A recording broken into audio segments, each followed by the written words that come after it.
You have just downloaded the BBQ Central Show, which airs live every Tuesday from 9 to 11 p.m. Eastern Standard Time. The BBQ Central Show is brought to you by Suckle Busters. You can find them at sucklebusters.com. Also by the BBQ Guru, creators of automatic pit temperature control technology. They can be found at thebbqguru.com or call them 800-288-GURU. And by the Chops Power Injector System, the 2015 Barbecue Tool of the Year at the NBBQA. Find them at barbecuekansascity.com. And by Butcher Barbecue. From injections to rubs to sauces, always trust your butcher at butcherbbq.com. And by Big Poppa Smokers, your one-stop online shop for everything and anything that has to do with barbecue. Their website is bigpoppasmokers.com. And by Cookshack pellet and electric grills. Visit them at pelletcooker.com or cookshack.com or call them 800-423-0698. And by the Sam's Club National Barbecue Tour. 31 cities, $500,000 in cash to be won. Find out more at kcbs.us/Sam's Tour. And by Cookin Pellets. You can buy Cookin Pellets at cookinpellets.com.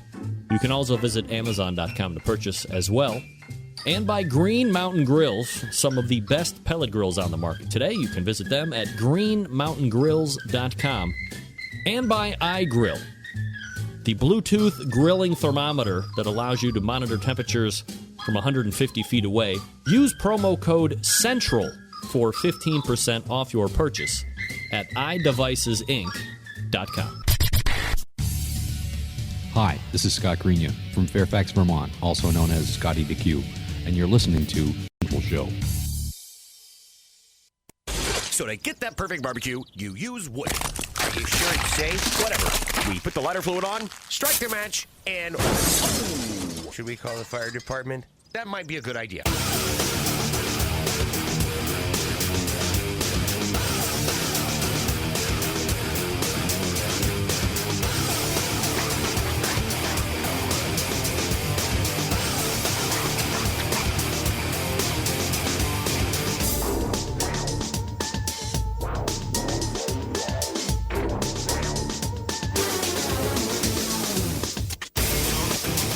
All right, good evening, and welcome to the Really Big Barbecue Central Show. This is the show that talks about all things important in the world of barbecue and grilling. Broadcasting live and direct from the Rock and Roll Hall of Fame city, and dare I say, the factory of sadness known as First Energy Stadium, home of the Cleveland Browns. Your program host, Greg Rempe, happy to have you aboard here on your Tuesday. If you want to jump in on the show tonight, I'm more than happy to have you, of course. 216-220-0966 is the phone number. You can also email the show if you are ready to do so, or in a email-type fashion versus call. Greg at thebbqcentralshow.com. That is the way to get in touch with me through the written word, through the written word. If you are also inclined to do that as well. Anything else you want to find out about the show can be found at the main website, thebbqcentralshow.com. And here's what's happening in case you didn't get the newsletter tonight. Coming up in about 13 minutes from now, it is the beginning and last month of 2015, and the first Tuesday of every month, of course, holds a visit from the good Dr. Ray Lampe for the Ask Dr. Barbecue segment. Lots to talk about with Ray tonight. If you have any questions, you're in the chat room. If you're listening live tonight and you've never taken part in the chat room, head on over to my website and then click on the channel link, and you can sign in right there and take part in the chat room. I mean, it's like the show within the show. It's affectionately inside circles known as the show inside the show. At 9:35, 0 guests. Nay. Instead, we start the month of December and the month-long show of giveaways. Yes! On the table tonight for your potential winning pleasures. no less than a almost $200 ham graciously donated by Snake River Farms. You can win it if you can play and win. Can a freshman say it? Oh, it's a fun and exciting game, new and unveiled for you here towards the end of the year. Can a freshman say it? Well, what do you think that means? That means maybe I cornered my oldest daughter, who's a freshman in high school. I gave her a list of 17 words, which I will tell you, and you get to see and tell me yes or no. Can she pronounce the word correctly? If you can get 3 out of 5, you can win the almost multiple hundreds of dollars worth of caribou to pork ham from Snake River Farms. By the way, I did partake in a Snake River Farms ham over the weekend, and I don't know what else you can say other than tremendous. Yeah. Yeah. Tasty, well-marbled, moist. It had a great smoke flavor, almost like a pork butt to a degree, if I can say it correctly. And look, I don't know if we're a huge ham household, but I have to say that this ham was easily the best ham that I've ever had. And I'm not just saying that because of the price tag. I mean, it's all that. It's very good. It's very, very flavorful. And what's better than ham but leftovers the next day? And literally, my oldest and my wife were like duking it out for who could get. I mean, never mind me. Never mind me. But it's good stuff. So your chance to win that also potentially at 9:35. The beginning of a 3-week giveaway from show sponsor iGrill. We might play a different game. We might continue on with Can a Freshman Say It? But we're going to give you a chance to win a $100 iGrill 2 Bluetooth thermometer. Oh, my goodness. I mean, wow. We're giving it, and we're going to be giving away one of those for the rest of the month, pretty much. For 3 weeks in a row, we will give away an iGrill 2. Then, if that isn't enough, we'll go into the second hour, and we will have no less than 2 segments. One of the best competition teams out there in 2015 today. And honestly, over the last handful of years, I mean, he doesn't do a tremendous amount of competitions, but if you look at scoring average, if you look at what he's winning, I think he's GC'd or RGC'd every competition he's been in this year. He's a sponsor of this show as well, and we're going to be talking about it all. Oh, my goodness. Sterling Ball from Big Poppa Smokers. Here we go. So there's your show, 216-220-0966, Greg at the BBQCentralShow.com. As always, please send out the links. Let everybody know the show's on the air. Audio at my website, thebbqcentralshow.com. Video on Kevin's website, outdoorcookingchannel.com/watch-now. You can get it on Roku. Search for the Outdoor Cooking Channel in your app store, depending on what platform you have. I've mentioned it over the last 2 and 3 weeks about the teams that I've been looking for to cover in depth next year. Next week, next show, December 8th, I will be unveiling the teams for the 2016 BBQ Central Show presents The Real Life of Competition Barbecuers. How about that? You got to tune in next week to see who's going to make the cut. I'm very excited. I am really down to the short list. I have one 30-plus team, 2 30-plus teams that I'm looking at and really trying to start to split hairs at this point on who I think I'm going to cover. And then we're going to have 2 in that 15 to 20 range, if you will, maybe 25. And I have at least 4 teams that I'm looking at in a huge, in-depth fashion. All will be entertaining. All know the rules about letting it all fly and being completely open and honest about everything that has to do with the team, personal life, jobs if you got one, all that stuff. It's going to be completely doors open, expose, all that good stuff. So we'll be unveiling that next week. I think it was 2 months ago, 3 months ago, I had a guy on this show called D. Coker, and he's with a company called Cleveland Cuts, and the website is clevelandcuts.org. So check it out while we're talking here right now, clevelandcuts.org. This guy hand makes knives, and unbeknownst to me, I get an email. He's like, hey, I'm going to make a meat slicer. I would love for you to try it out. Let's meet up. I'm just finishing it, and so I got it last Wednesday, and Dee and I met for coffee at a local Panera Bread establishment. And I have to tell you, this thing is phenomenal. If you follow me on the Twitter and on Instagram, you saw pictures of it right when I got it home. I was able to use it slicing that Snake River Farms ham, and this thing is tremendous. All I can say is, wow, nice heft. It's not too heavy to impede being able to, slice as thick or as thin as you want. But look, if you're looking for a new brisket knife, and I know a lot of you are as you start heading into the 2016 competition season or catering season or whatever it is, let me offer this.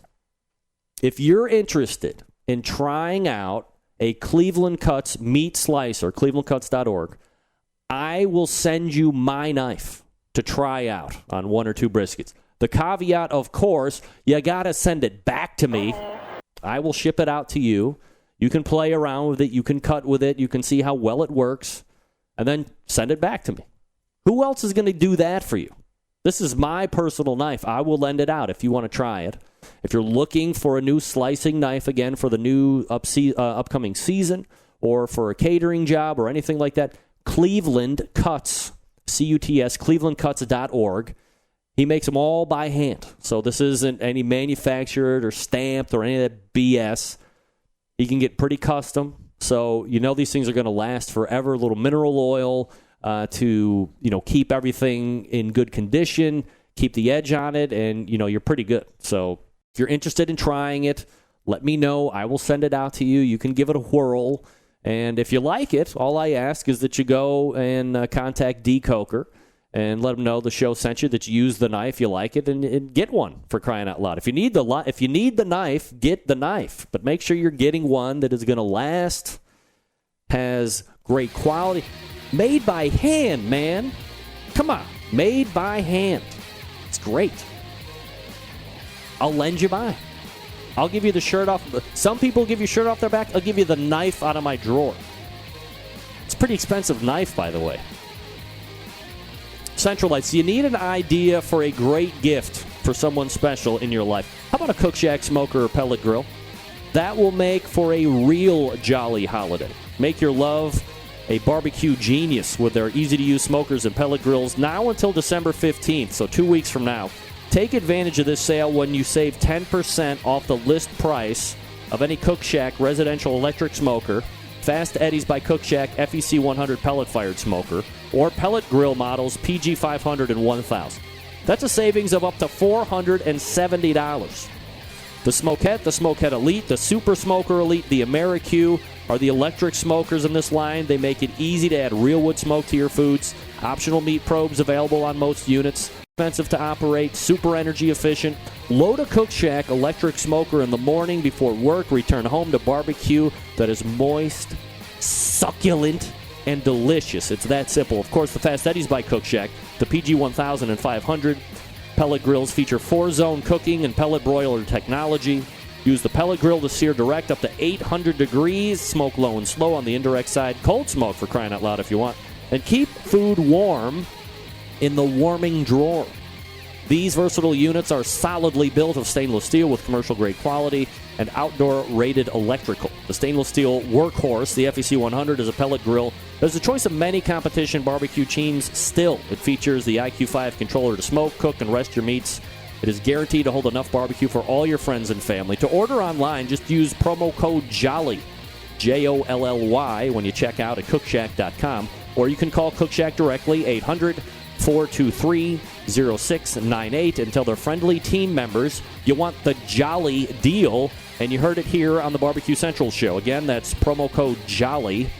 When you're either talking to them or checking out, with a Cookshack smoker or pellet grill, you can celebrate barbecue every day.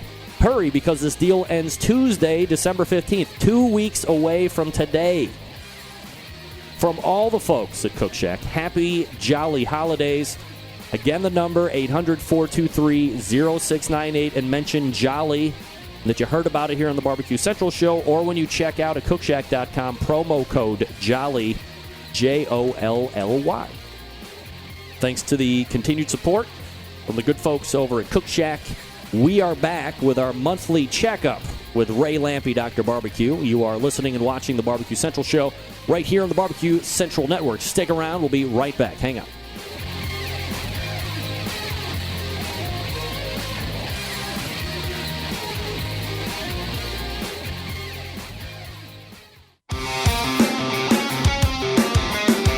Broadcasting live from the Barbecue Central Radio Network studios in Cleveland, Ohio.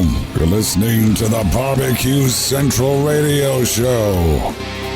Once again, here's your host, Greg Rempe. All right, welcome back. This portion of the Barbecue Central Show being brought to you by Green Mountain Grills, manufacturers of some of the best pellet grills on the market today. If you're looking for a big cooker to house a ton of food, they got one for you. Something middle of the road, you say? Oh, they got you covered there, too. How about something to take on those tailgates? We're still in the middle of football season. Well, some of us are. They can also supply you with pellets to fire those cookers as well. Check them out online at greenmountaingrills.com. I say it each and every week. I love my Green Mountain Grill. You could love yours, too. Visit greenmountaingrills.com. Check out what they got. Special deals here for the holidays. You're going to love it. Green Mountain Grills. Thanks for their continued support. And now we have this.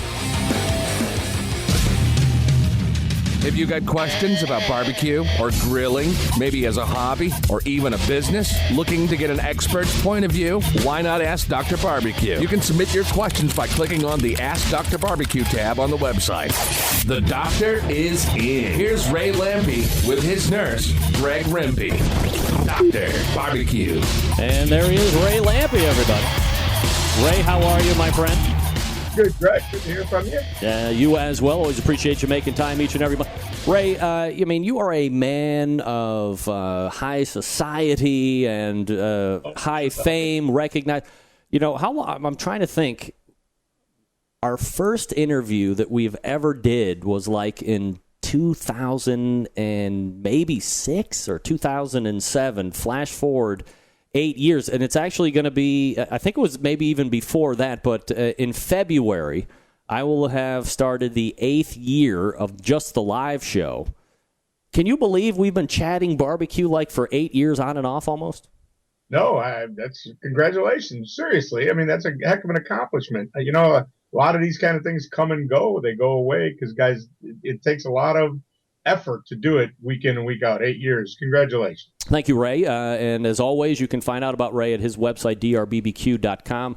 If you have a question that you would like Ray or myself or both of us to answer, you can submit a question by going to askdrbbq.com. So, Ray, I thought we would tackle a few different items during our time this month, and we'll save the Christmas stuff till the end, especially for the meal stuff. But let me ask you things here. You're kind of synonymous with being seen on TV a lot, especially as of, the last 2-3 years or so. But also preceding that, writing any number of books to a large amount of success. And when people in the industry see other people in the industry, get successful at it and are doing well at it, then they're like, hey, I want to try and get in on that as well. So we'll save TV here just for a second, but in regards to the book deal, and I know, all the way back when it started, it's probably changed considerably in regards to the landscape to where we are present day, but if somebody really wanted to bring a barbecue book to the market, like what are the key things that somebody has to do to really be taken on a legitimate basis? Well, obviously not much with how many are coming to market. It can't be that hard. Actually, Myron said that to me when he was writing his first one. I was giving him some shit about it. And he said, well, it can't be that hard. I had written 3 or 4 at that point. But it's different. It's certainly different. I'll tell you, when I wrote my first one, Stephen Raiklin's books were really starting to kick in. So a lot of the publishers were looking around trying to find a barbecue guy that could match that, and so I wrote a book. And they liked it, and they signed me to write 2 more right away. And obviously mine have never matched Steven's his sales, but I've turned it into a career. After the three, we all kind of were looking at each other. This was probably in '07, '08. And it was kind of like, well, geez, how many of these do you think we could write? I mean, there went from 0 to about 20 barbecue books out there. And everybody kind of thought that was it. There wasn't going to be any more. Well, boy, were we wrong. I mean, there's 20 coming out a year nowadays. It's really become its own genre. But back then, ebooks really hadn't happened yet. I wrote my first one in '04. It was before the economy crashed and everybody just thought cookbooks were going out. So it was very different. It was very old school business. You had to have an agent. You had to go with a big publisher. Now, there's so many different ways to do it. Now, I don't know who makes money and how you make money on some of these things. I wonder if some of it is almost a personal project that's not scheduled to make any money. I just don't know. But there's a million ways to do it now. Richard McPeak's a perfect example. Richard self-published before it was a good idea, but he sold a lot of books. And when you self-publish, you get to keep all the money. So there's a lot of ways to do it. I wouldn't even know where to tell you to start anymore. Are you surprised or do you, I want to say turn your nose up, but, as a guy who started with, having to have, I don't know if it's a publisher's agent or an author's agent or book agent or whatever it is, but somebody that specializes in that and started that way and here's kind of where you've grown over the last 8 years. When you see self-publishing or ebook publishing or stuff like that, do you think that there is kind of a talent drop-off, if you will, if somebody's out there just kind of pressing it out? Because, to me, I always look at it from the least common denominator, which is I could go write a barbecue book and self-publish it and spit it out to the internet.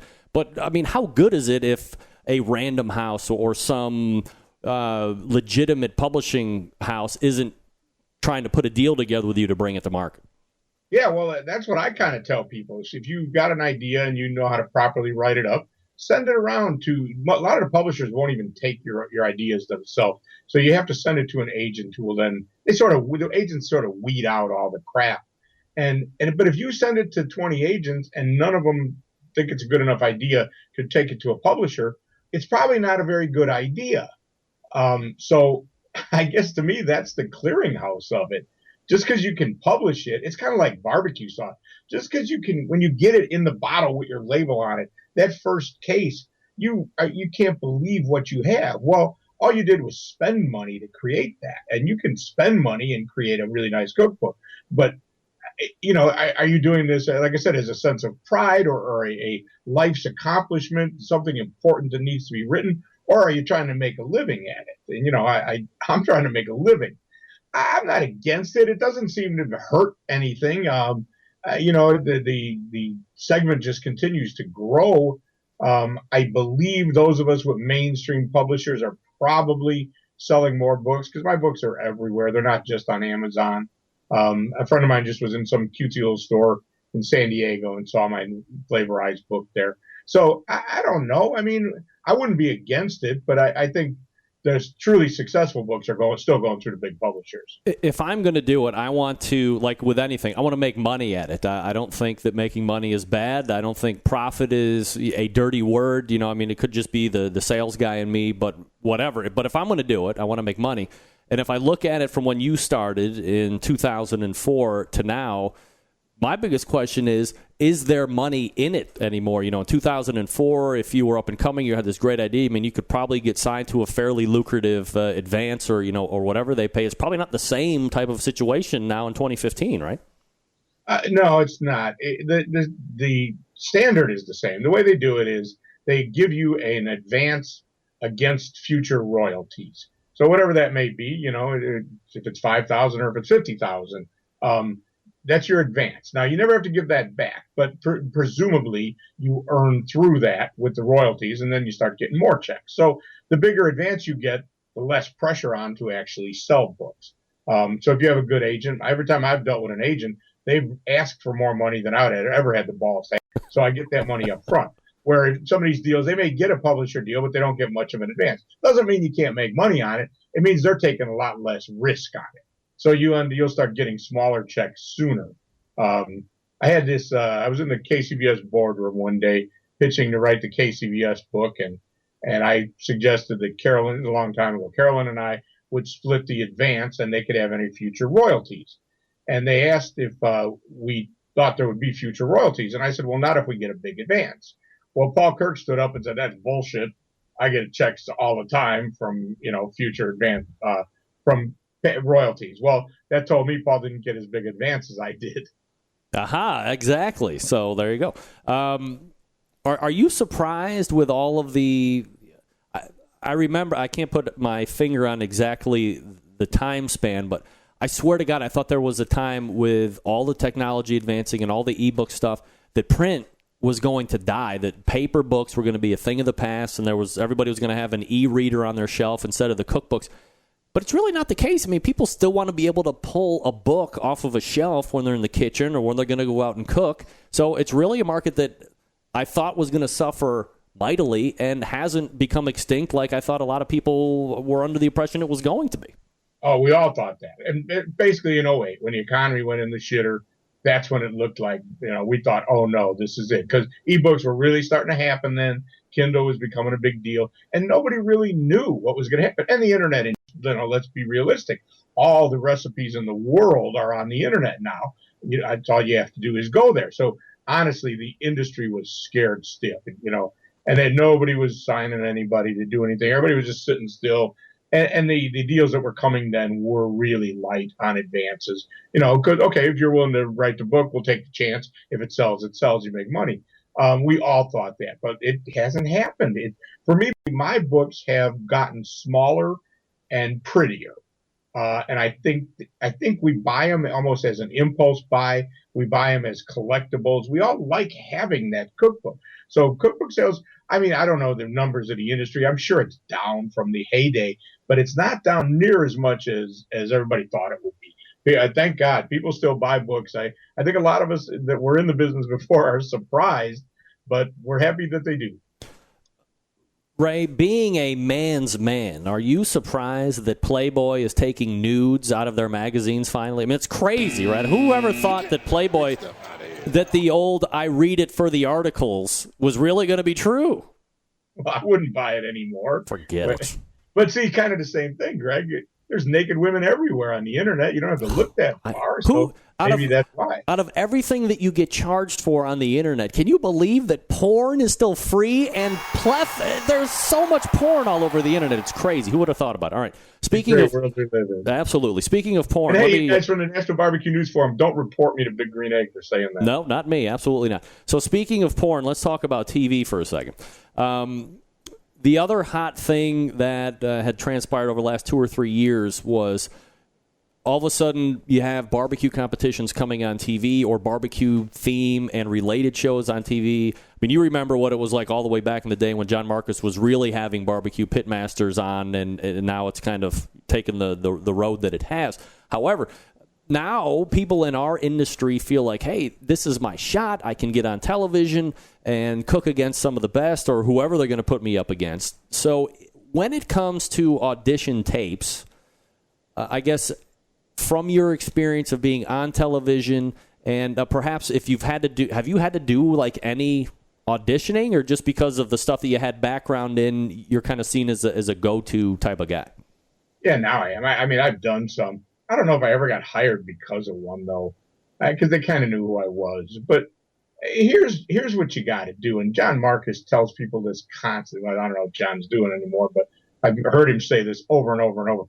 Don't worry about production. Trust me, these casting people don't give a shit if your buddy can make a really good opening and you put some music behind it. They want to know if you can walk and talk at the same time, if you have something interesting to say, if you can speak without slurring, if you can, that's what they want from you. They want to see you. They don't want to see some production, some, funny skit that you put on. Talk to the camera. Every time I've done it, I've given Sandy the camera and I went out by my grill with some meat on there and I talked for about a minute, try to do it without any cuts. And that's what they want to see from you. And then the other thing that we talk about in TV all the time is be yourself. Be yourself, but be 10 times yourself. A gigantic version of yourself. And if anybody knows me or knows Chris is perfect. Chris turns it on. It's like a different person. You're sitting next to him like, the hell just happened to you? But he's very good at it. And Myron, too. Myron gets it completely. I mean, anybody knows Myron. That's Myron. But what you see on TV is the 10-time version of Myron, and that's how you make good TV. We're doing a show with Guy one time, and we were the judges on that tailgate show. And he came over, and a couple of us, we were just shooting the shit, like talking to the team. And he came over, and he's like, "What are you guys doing?" He goes, "If you're just standing around like that, it's never going to get on the show. You got to have a big smile. You got to overact. You got to talk loud, smile, be like this, and then it's going to look normal on TV." And that's what you want to do. But again, to be yourself. If you're putting on some kind of character, the camera sees through that right away, and it just looks terrible. So do you have to run some kind of a dichotomic personality thing? So you don't want to be fake. You don't want to gimmick up. You don't want to overproduce. But you don't want to just be kind of a timid guy. If you're a timid guy and you want to get onto it, you want to be, robust and ebullient and all this other stuff. So do you have to have that running argument with yourself about, selling out or not being who you really are in order to obtain what you really want? Because I guess the bottom line is, what are you willing to do to get where you want to go? Well, I mean, not everybody has that in them. The guys that do, not everybody can be an actor or on a TV show. Not everybody's that interesting to speak to. You talk to how many people a year? 100, 200 on the radio. Some of them are good, some are not. They can't help have the ability to speak better, and some people don't. I just, if you consider it selling out, don't bother. Why would you do that? TV is not the end all be all. Yeah, it's fun to be on TV. People, it's cool when your friends see you on TV. Turned on the TV just the other night and turned on the Food Network, and there I was judging Chopped. That's pretty cool. But not everybody's got it in them. I don't know. I mean, if you don't feel like it, if you're scared to do it, or you really feel like it's not something you should do and it's not genuine to who you are, hell, don't do it. It doesn't pay that well. That's for sure. And if you don't have I was saying this to somebody. I saw Bad Byron recently. Byron. Yeah. Yep. I was down there and I saw Byron, and Byron's pretty successful these days, and I've known him for a long time. And I was telling somebody about him, and I said, Byron's the kind of guy, and I feel this way about Myron and Chris Lilly absolutely as well, and myself. They were going to be successful in some entrepreneurial way, whatever it may have been. They all encountered barbecue along the way. Myron had it in his family, but the rest of us found it along the way. It was a great situation. Chris Capel, I think of that way too. These are entrepreneurial guys that have it in them. They're creative. You can't make that stuff up. If you find that your ideas look a lot like everybody else's, then they're not good ideas. You're not a creative guy. Not everybody has that in them. I'm the kind of guy that when somebody steals my idea and man, they've stolen them, I just think, well, fuck them. I'll get a new idea and I will get them. You know what I mean? It's not like I plan that, but I feel a little violated and a little ripped off. But to me, that's now an old idea and I'll think of something new. If your brain doesn't work like that, maybe that's not who you really are. Ray Lampe, drbbq.com is his website. By the way, he shot out of a cannon tonight, which I appreciate as a host. So one of the good 100 that I talk to, and especially one of the guys that come back each and every month. Ray, real quick before I let you go with a couple minutes left, Christmas is 3.5 weeks away. Are you traditional turkey guy? Are you prime rib guy? Are you Christmas ham guy? Are you all of that guy? What do you guys eat down there? Well, if I was just for me, I would probably choose the prime rib.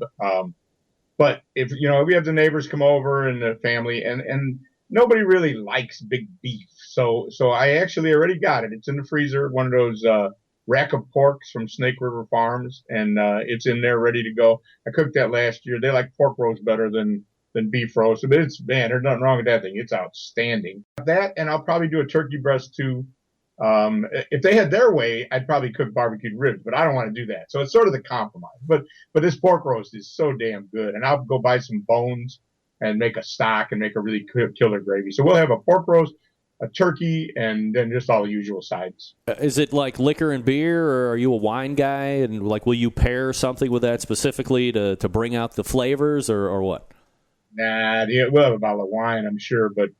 Just me and the grandpa, the girls across the street that are like adopted grandkids, the real grandpa. We'll sip a little whiskey that day, but Yeah, it's not much of a drinking crowd. I got to go find my partying friends somewhere else. Are you looking for a specific gift this year to receive that would really cap off 2015? Yes, a meat slicer. I really want one. Yeah, like a knife meat slicer or like a Kramer meat slicer at the deli?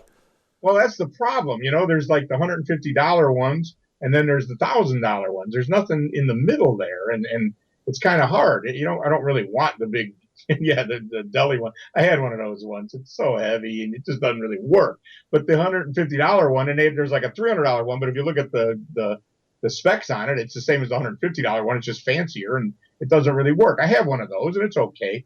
But so I think I have a deal on a used a brand new damaged one. It's like a $1,200 slicer I'm going to get for $600. So I think I'm going to have Santa bring that for me. All right. Well, hopefully Santa, leaves that under the tree, and we'll go from there. So you can find Ray at drbbq.com. Again, if you have a question for Ray or myself to answer and or banter about next month in the new year, go ahead and shoot us a question at askdrbbq.com.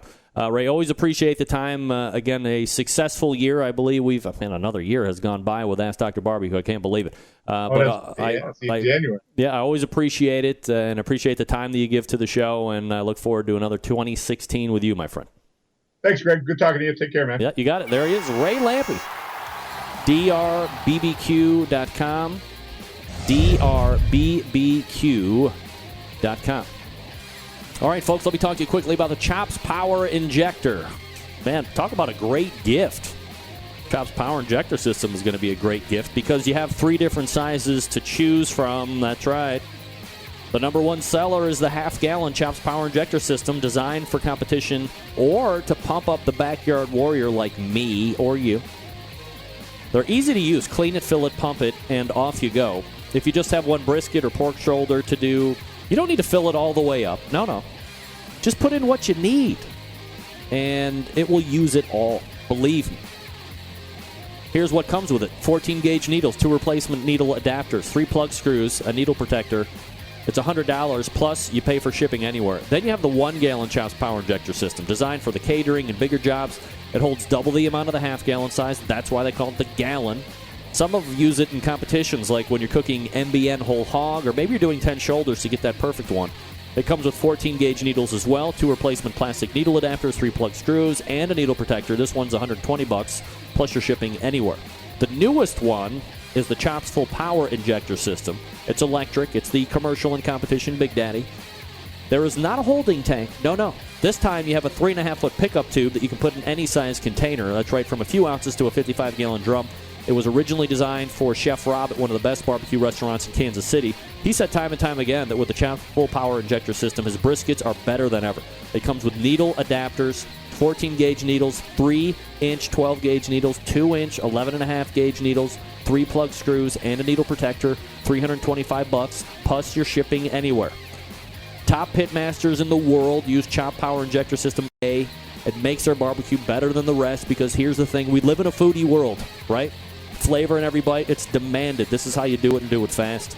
And it's not just for meat. How about infusing alcohol into fruit? Chops Power Injector can do that too. Every injector is handmade in Kansas City, Missouri, USA. You want extra accessories? They got them. Want to shoot medium ground spices? They got you covered for that. They have 2, 3, 4-inch 12-gauge needles. They also have 2-inch closed tip, perfect for shooting fatty meat to keep the fat from plugging up the needles. They sell replacement stock needle adapters and plug screws. They have a great upgrade you can buy to make your Chops Full Power Injector System bulletproof. Metal needle adapters. Yeah, how about that? Chops Full Power Injector System. Give your barbecue some power. The website, barbecuekansascity.com. That's barbecuekansascity.com. That's BARBEQUE, barbecuekansascity.com. All right. Who wants to win ham? Who wants to play a new game show? Call me, 216-220-0966. That's 216-220-0966. Your chance for a Caribou ham coming up right now.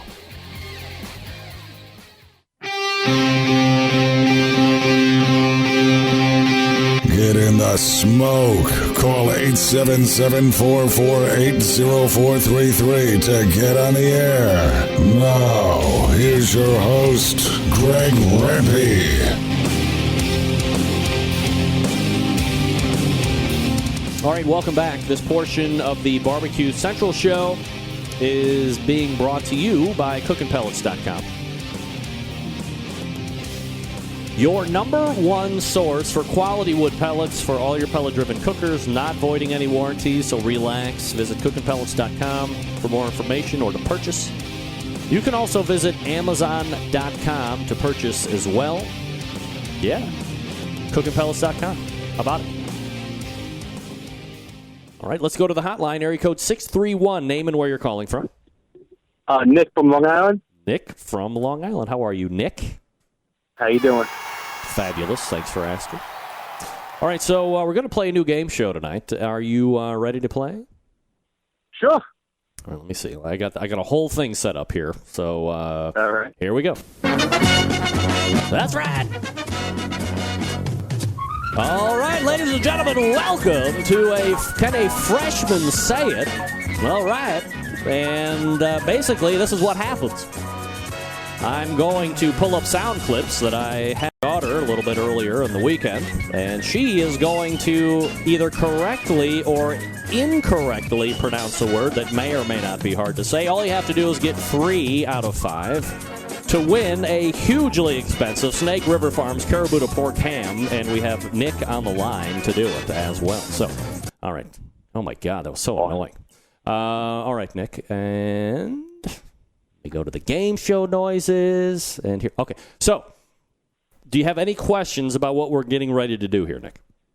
No, I heard an earlier show. I got the gist of it. All right, so I'm going to ask you, I'm going to give you a word. You're going to guess if my daughter Bobby can say it correctly or incorrectly. Get 3 right, you win a ham. How about that? All right, let's do this. All right, here we go. Oh, crap. High production value here tonight. All right, Nick, the first word that we gave my daughter Bobby to say is anesthetize. Do you believe she can say the word anesthetize? Yeah, I think so. All right, here we go. Anesthetize. Oh, very close, but indeed that was incorrect. All right. Of course. Don't worry. You still have some time to go. All right, Nick, next word. Do you think my daughter Bobby can say assailant? Assailant. Assailant. I have to say no. All right, let's see if Bobby can say assailant. Silent. Aha! Look at you. All right, one for 2.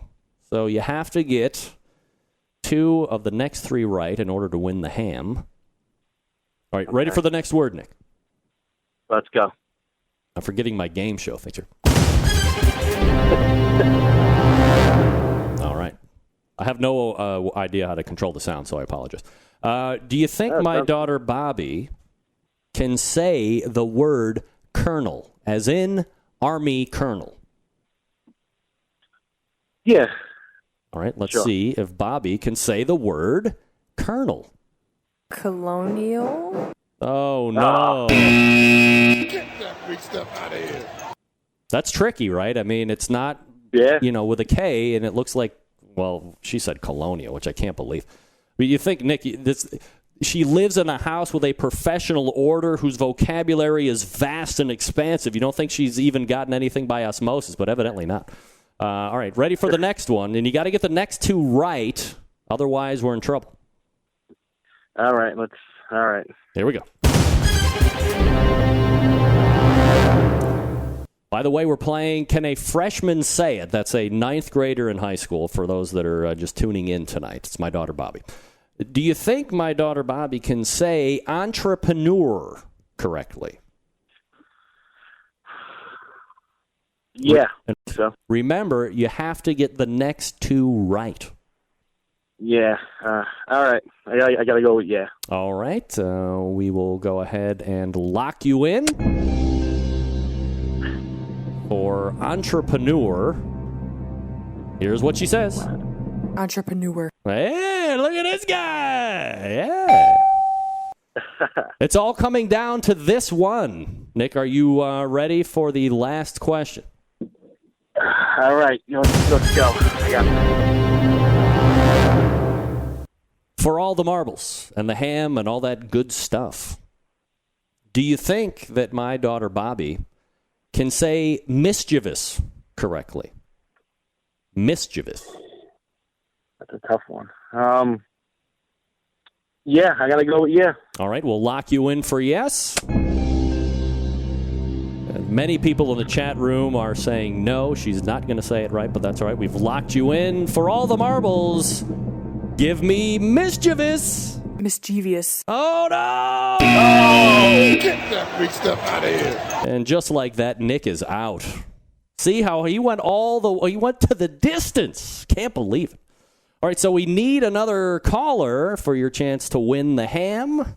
216-220-0966. Who do we have on the line here? Jason King. Jason King. Better known as Kinger. Kinger's in. All right. Kinger, you got the gist of the game, my friend? Yep, I got it all. Let's go. Are you ready to play? Yep. All right, you got to get 3 in order to win. 3 out of 5. Sounds good. Can my daughter Bobby say gratuitous? Yes.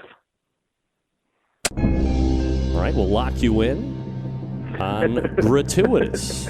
Show me gratuitous. Gratuitous. Okay, all right. Struggling with that one, but nevertheless gets that one. All right, so you are 1 for 1. Nice. Well on your way here. And all right, let's go to the next question here. Can Bobby, my daughter, a freshman in high school, say hierarchy correctly? No. No. All right. Go ahead and see if Bobby can say hierarchy correctly. Show me hierarchy. Hierarchy. No. Look at you. 2 for 2. On your way to a ham, my man. Are you ready? Yeah, right. Are you ready for the third one? Oh, yeah, bring it. Here we go. Can my daughter Bobby say niche? Yes. She can say niche correctly. I would lock you in on yes. I don't think so, but Many people in the chat room are saying no, by the way. I'm thinking no. But For the ham, give me niche. Niche. Oh!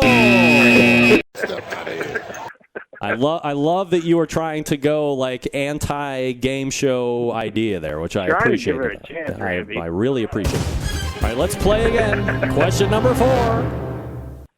Can my daughter say the word plethora correctly? Yes. Yes, all right. We'll lock you in on a yes. Remember, this one is for all the marbles. And the ham. And the ham. Give me plethora. Plethora. There you go. Yeah. Look at this guy. You get the ham. All right, hold on. Oh, my God. It's the game show stuff. There he is. Ladies and gentlemen, Jason King has just won a ham. Jason has the mental capacity of a freshman in high school, no doubt about it. Jason, all you got to do is send me your shipping info, and I will forward that on to the good folks at Snake River Farms, and you will be off and running with a ham, a Carabuta ham. Jason, I had this over the weekend. I'm telling you, to say you are going to find it delightful is the understatement of 2015. You're going to be very happy. Give me your shipping info. Give me your phone number. I will get it in the right hands, and we're off and running. Awesome. Thanks, Randy. All right. Thanks, my friend. There he is, Jason, everybody. And thank you for playing. Can a freshman say?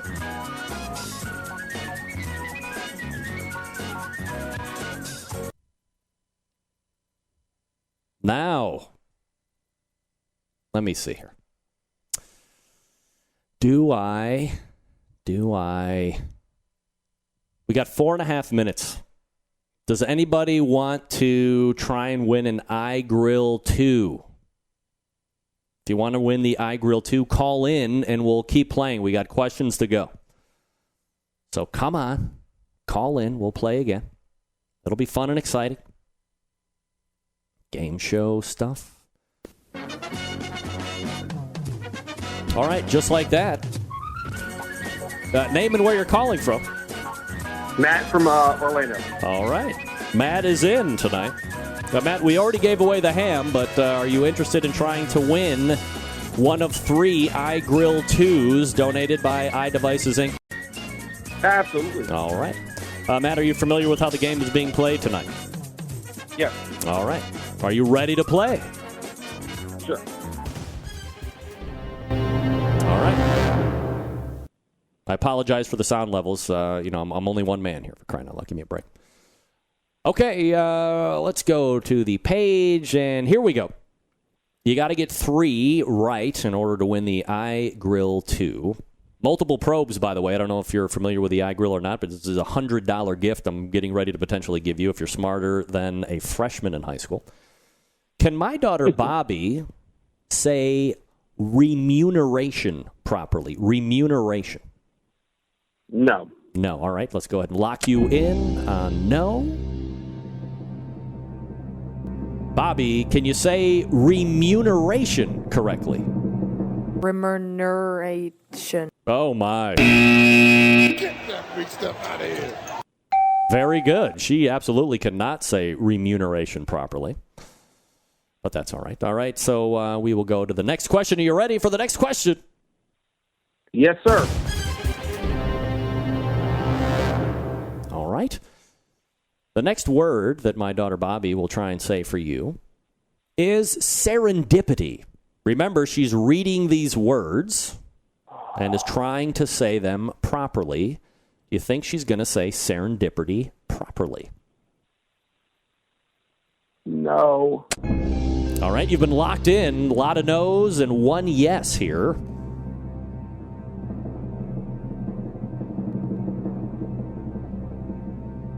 Can you say serendipity correctly, Bobby?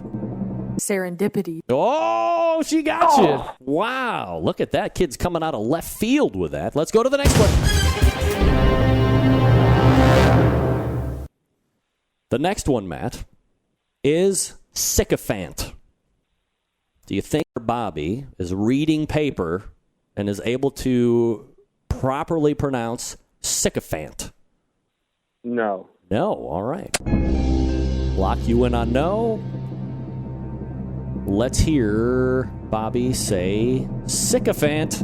Sycophant. Oh, she got it. Im- Wow, barely, but she got it. Wow. All right, so you got to get the next 3 right, Matt, in order to win the iGrill 2. Are you ready to go?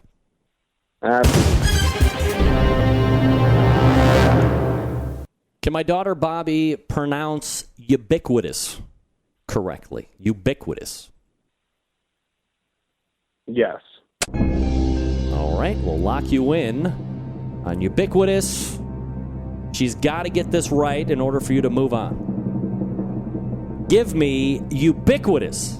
Ubiquitous. Oh, Oh, my Get that big stuff out of here. I'm sorry, Matt, that my daughter can't. She can't do it. I'm sorry. What can I tell you? And we are also out of time. We're out of time right now. However, we do have a top of the second hour. We have to give one of these away as part of our engagement with giving stuff away with iGrill. So we will try again in about 10 minutes from now. Thanks to everybody for calling in, and we'll see you in just a little bit for Can a Freshman Say It? Yeah. All right. That was fun. All right, folks, here we go. Gang, if you're like me, then you are always thinking of ways to step up the barbecue and grilling game. Man, oh, no better or easier way to do that than by adding a little Butcher Barbecue to your arsenal. That's right, folks. It's Butcher's Barbecue. Boom. Ho! Hey-yo. So what do we got at Butcher's? You got rubs. You got sauces. You know you have, dare I say, world-famous injections. Pork, beef, the bird boosters. Had a senior moment there. Two things that I want to talk about specifically tonight. The grilling oils. Folks, come on. Who's down with the grilling oils? Get down on it. We might start giving some of those away next week. We're so crazy about grilling oils here on the show. It's going to go nuts about it. You're going to love them. Butter-flavored steakhouse, Chipotle. Grilling oils are great. You're going to love them. So immediately go to butcherbbq.com and stock up on those. And don't wait. Here's the deal. Grilling oils are unique in the fact that unlike the squeeze butters and all of this other stuff, once you open it, got to go into the refrigerator, so it doesn't go bad. The grilling oils are shelf stable. What does that mean? It means they're good. Once you open them, you can leave them right there on the countertop, and they're not going to go bad. They're not going to go rancid. You see them. You can use them. It's all good stuff. They're going to give you a lot of great flavor, a lot of great moisture. No easier way than quickly add a little flavor than by squirting some grilling oil in, whether you're doing it on the grill, whether you're doing it on the smoker, whether you're doing it in a frying pan in the kitchen. The grilling oils are absolutely fabulous. You're going to fall in love with them. Secondly, it's still going on the trade-in link right there on the homepage. If you go to butcherbbq.com, right? You click on the trade-in link because maybe you bought somebody else's commercial injection and it just hasn't delivered for you. It's not great. Before you had to throw that shit out. Now you don't have to waste your money. You can take your leftover commercial stuff from somebody else, go to the trade-in link, print off the paper, send it to Dave. He's going to weigh it, and then he will send you back in return whatever product of his that you request. He's making his customers happy. He's making his competitors' customers happy. It's a triple win situation no matter what. Of course, the shipping rates, always reasonable. I always say buy $200 worth of stuff because the shipping's free at that point. Do yourself a favor. Head on over to butcherbbq.com. Always trust your butcher. We're back right after this to wrap the first hour. Stick around.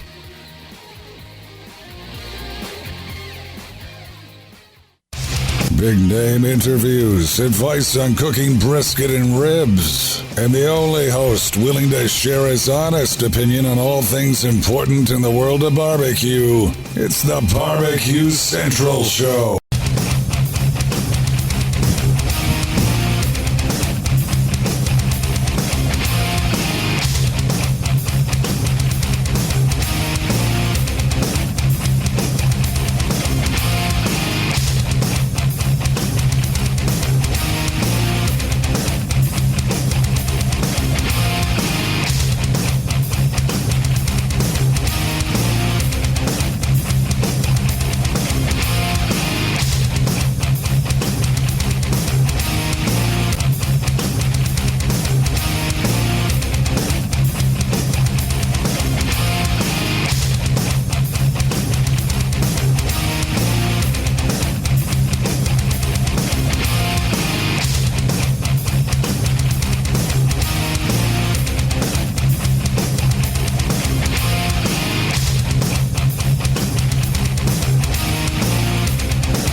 Show.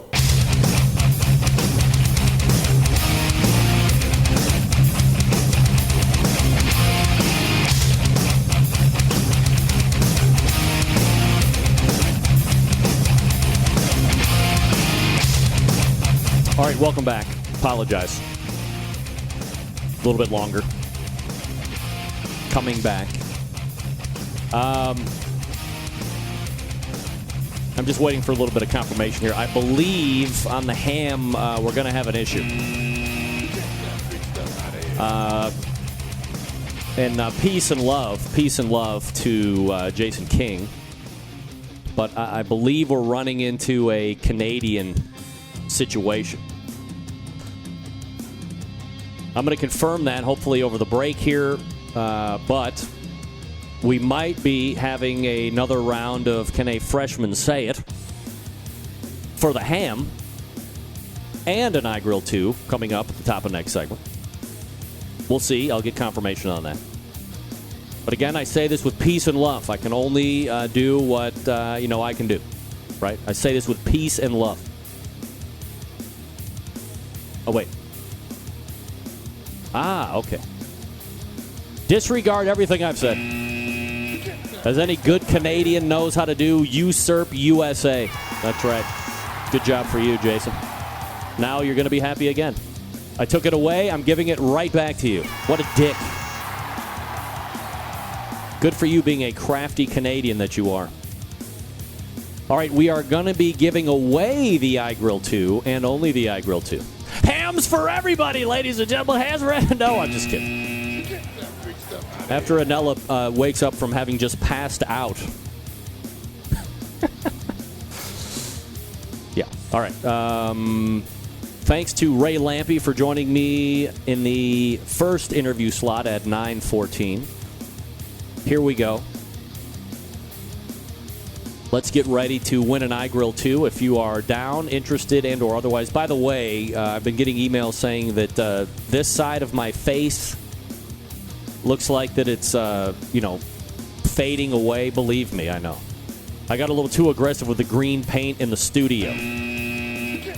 I didn't account for the kickback over here, and it's bleeding my face. The reflection is killing my face. That's all right. We'll muddle through. I'll get up a coat of crap paint over here, and hopefully next week it'll all be taken care of. Nevertheless, we're going to reload for the second hour. I'm going to refill my libation. Get ready. Know if you think you are smarter than my daughter, knowing how she can pronounce things, you can win a $100 iGrill 2 coming up shortly. You are listening and watching the Barbecue Central show right here on the Barbecue Central Network. Stick around. We'll be right back.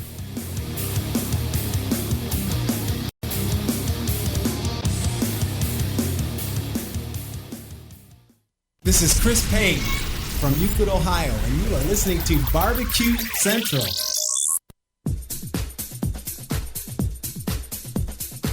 Happy to have you aboard here for the really big barbecue show. We cook because we have to, and we grill because we want to. Hit me! Fine, how you doing? You have a great show. I'm a big fan. Boing. So what seems to be the problem here? This man looks like he's dead, and he's in the crackle. Charbono! It's all about the charbono, dude! Succulent fish! What? He ate 54 wieners. Oh, listen, Lavernius, shake your face. I'm shaking like a dog shit peach seeds. We have top men working on it right now. Top men. Hey, all right, welcome back. You have found the Barbecue Central show, and we are into the second hour. It's the show that talks about all things barbecue and grilling, broadcasting live and direct from the Rock and Roll Hall of Fame city of Cleveland, Ohio.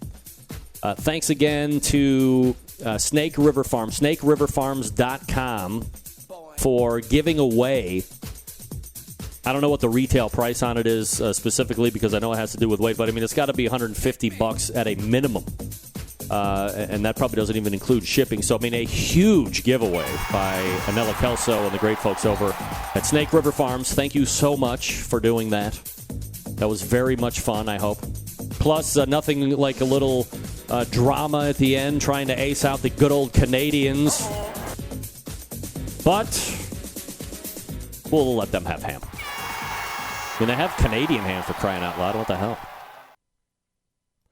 All right, so if you are interested in winning an iGrill 2, jump in right now, 216-220-0966. We have some time to get through.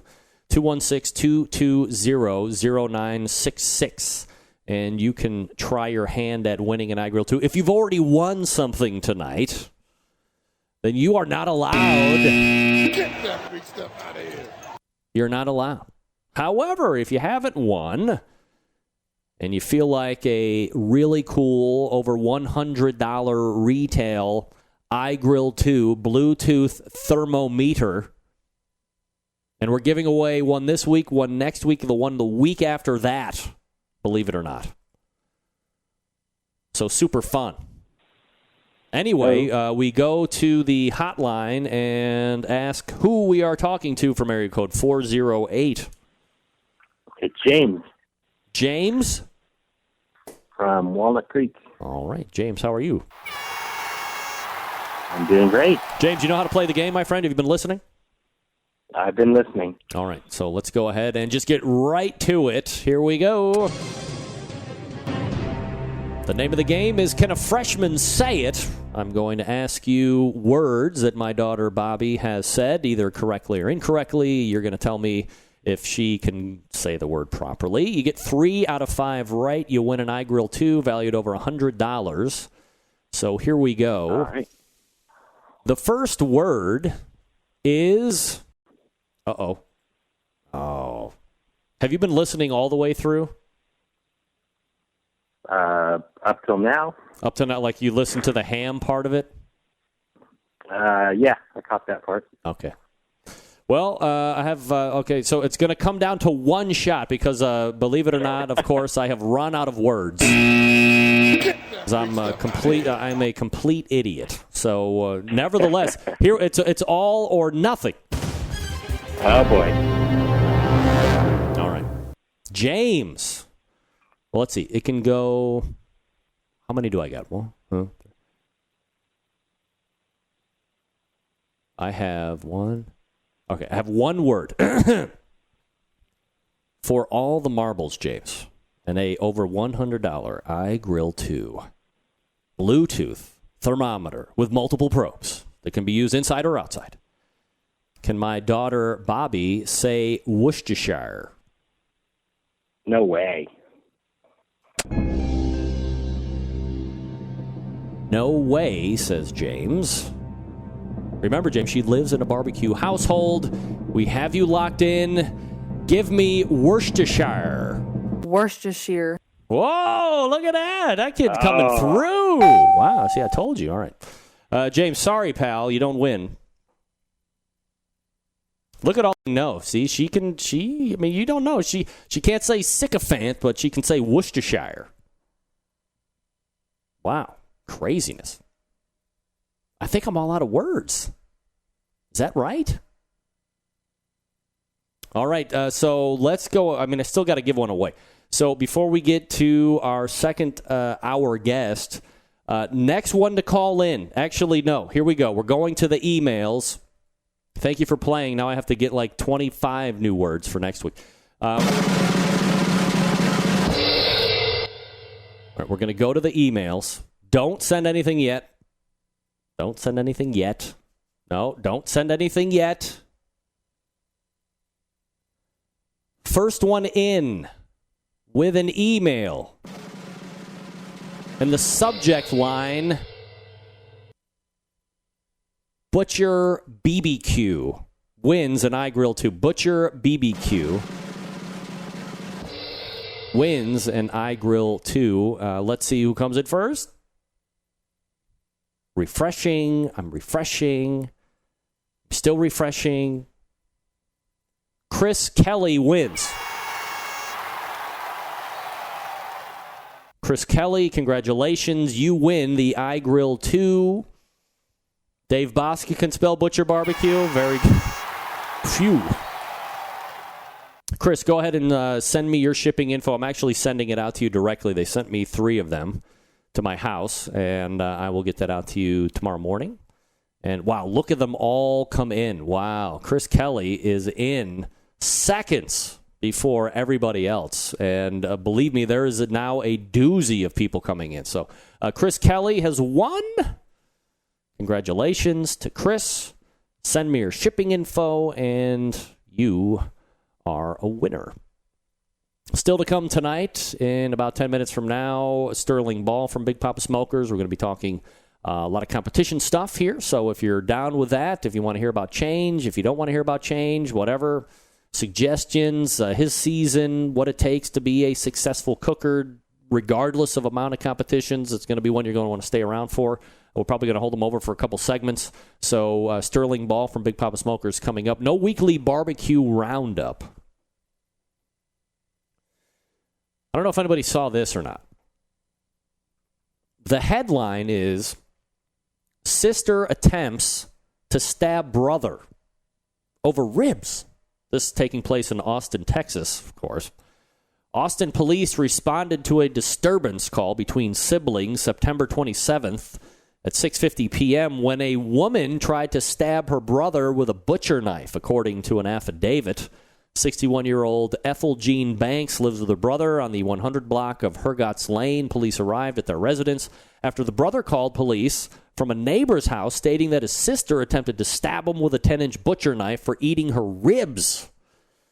He said in the affidavit his sister became so enraged after she discovered he ate her ribs. He told Banks he did not know they were her ribs. They argued in the living room before Banks escalated the situation by pushing him and getting all up in his face, according to the affidavit. At this point, the brother told police he pushed her back, causing her to fall. Banks then went to the kitchen, came back with a butcher's knife, in which she held aggressively in the air, lunging at her brother with a knife pointed, saying, "I'm going to kill you," according to the police-filed affidavit. He told police he ran out of the house fearing for his life, held the front doors to keep his sister inside, and unsuccessfully trying to open the door. Banks said she was not going to let him back in the house. Yeah, well, thank goodness, right? Leave me out of who would want to go back into that house? She's trying to kill you. Once police arrived, Banks told police officers she was angered when her brother ate her ribs, causing them to fight. She said she pushed her into a dresser, creating a mark on her stomach. Banks refused medical treatment. I mean, what have we learned? How many years have I been doing this show? And time again, here's what you get. Siblings at a barbecue at one another's house. Nobody's asking whose ribs are these. I once had a situation with a coworker at my particular lunch area who stole my lunch. And he said, well, your name wasn't on it. I said, well, was your name on it? No. Well, then why did you take it? If it's not yours and you don't know whose it is, why would you just take it? Same thing with this lady's brother. If he doesn't know it's her ribs and they know they aren't his ribs, why are you going to try and eat those ribs? You know you're going to try and end up being stabbed if you do. Get that freak stuff out of here. You can't walk up at anybody's house ever and go, well, I know I didn't cook those ribs.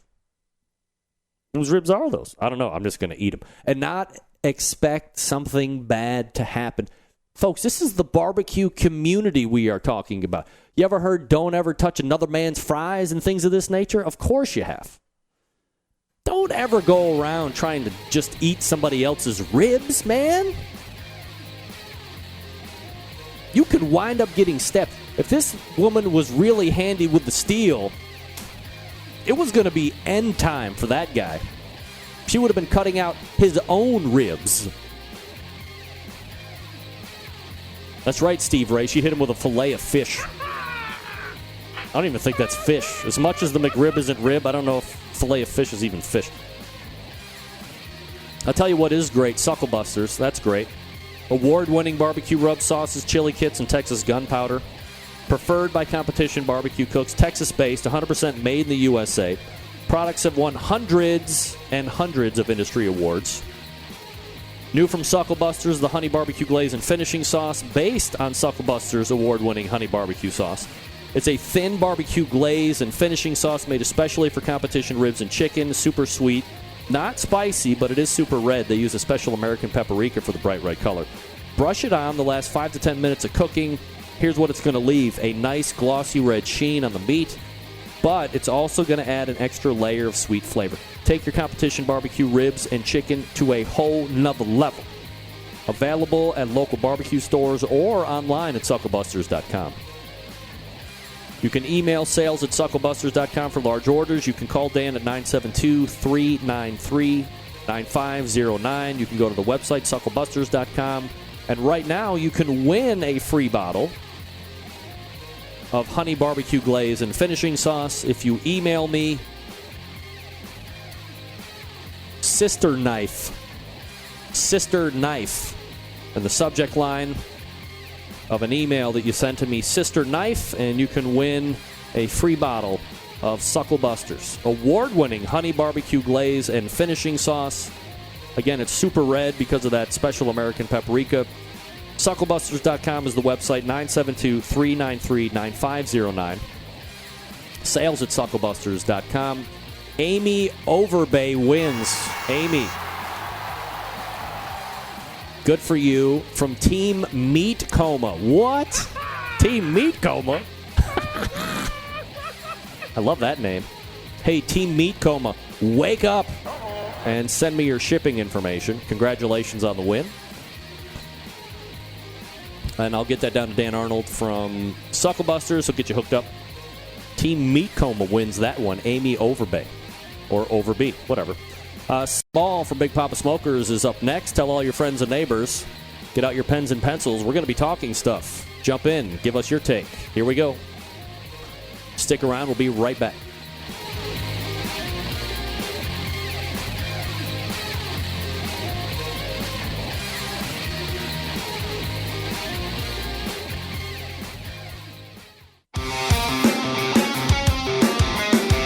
Broadcasting live from the Barbecue Central Radio Network studios in Cleveland, Ohio. You're listening to the Barbecue Central Radio Show.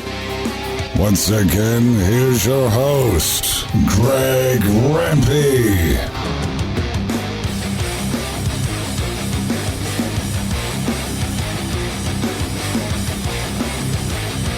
Hey, welcome back. This portion of the Barbecue Central Show being brought to you by iGrill, makers of the most advanced Bluetooth grilling thermometers. Monitor the temperature of whatever you're cooking from up to 150 feet away using the iOS and Android device. You can get 15% off of your iGrill purchase if you use promo code CENTRAL at iDevicesInc.com. 15% off if you use promo code CENTRAL at iDevicesInc.com. We just gave away an iGrill 2. We have 2 more to give away over the next 2 successive weeks. I mean, we're just giving away the store right now. That's all I can say. All right, joining me now is the pitmaster of Big Poppa Smokers, Sterling Ball, joining us. Darling, how are you? Hey, how'd you get this number? Have you heard of this thing called the Internet, Sterling? You get anything you want anymore. Watch out. Hi, how are you, Greg? I'm very well. Thank you for asking. How are you, Sterling? Fabulous. Sterling, I'm wearing an ugly Christmas sweater. I had to get it started. Where do you get those exactly? Amazon.com, baby. And you just search like ugly Christmas sweater or something like that? Yeah, you can go even deeper than that. But yeah, Amazon's got some pretty good sweaters. All right. Well, I'm courageous enough tonight to wear one. Well, believe me, it's getting cold enough out here in the Rock and Roll Hall of Fame city where sweater weather is going to be sooner than later, unfortunately. But my wife and I were just talking about everybody in the family. Of course, we proudly wear the West Coast and Big Poppa Smoker stuff whenever we can. But we wanted to really unify as a family unit and get in with the crappy Christmas sweater stuff. So Amazon might be the place for us to go then, is what I'm hearing. Oh, it's fabulous. Yeah, great. Duly noted. All right, so Sterling, 2015 is rapidly coming to a close calendar year-wise, and obviously for most people's competition season as well. So as we reflect, or as you reflect and we talk about Big Poppa Smokers competition team for the course of 2015, I guess kind of your high-level overall view of where you guys sat this year. Oh, I think we cooked 25 times. I think, I don't know that I can do what we did this year again with my partner James, but we had a very good year. We were in the top 10, 24 out of 25, and looks like we've got to finish 5th. And if we're in a kind of a dogfight with Smoke Me Silly for number 1 in pork, that's pretty exciting. And we had a pretty good scoring average too. Scoring average is that kind of an overlooked item, on the by and large, a lot of the high-level teams, Are they looking at scoring average? Are general teams looking at scoring average? Because in the end, I think that's kind of an important statistic. Well, listen, let me tell you something.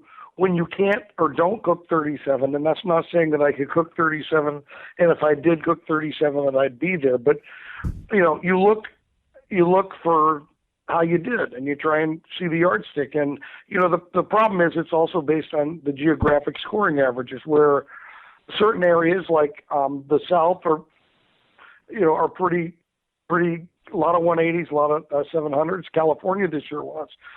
We cooked in 9 states. I think in a bigger picture, I think that you've got a team of the year thing that everybody's talking about and everybody's focused about, and it's essentially been a 2-team race since April or May. Yep. I think that actually, and I'm involved with KCBS. I'm trying to come up with a solution, but I really think it's the wrong thing. It's the least of our worries.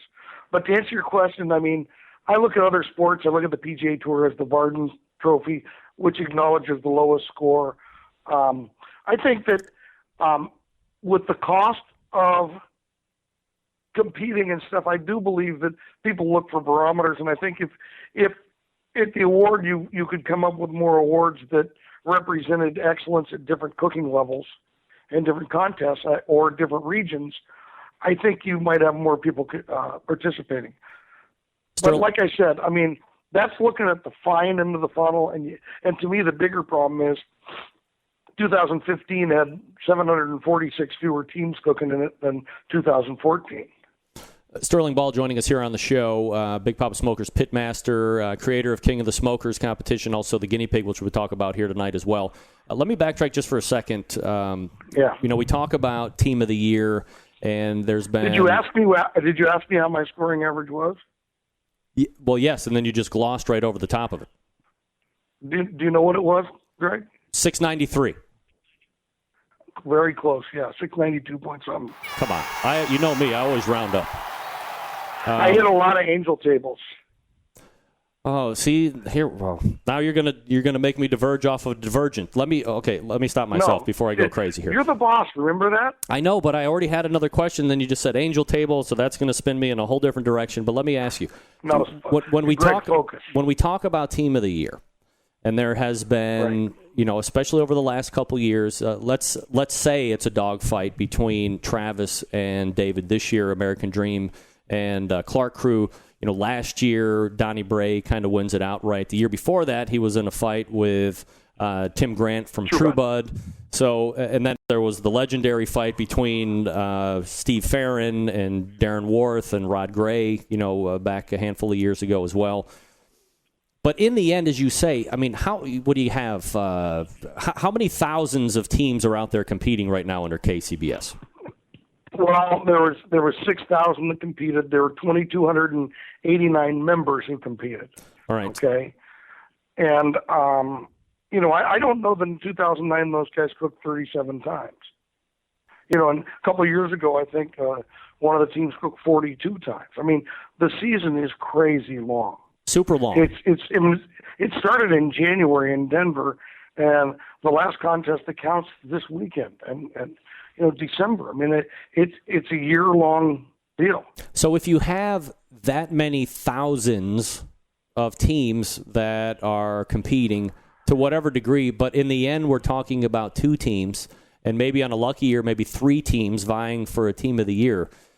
To me, while it's exciting if it's happening and you kind of get involved and engrossed in it, but when you start to back out bigger picture, there almost seems to be a bigger issue that maybe nobody's talking about, or maybe very few people are talking about, is, well, why is there only 2 teams competing for this top spot when there's so many other teams out there? And is there something that should be readjusted to make like a playoff, or to define a tighter season or a bigger thing? And I know everybody doesn't live next to everybody else, and so there's going to be some logistical issues.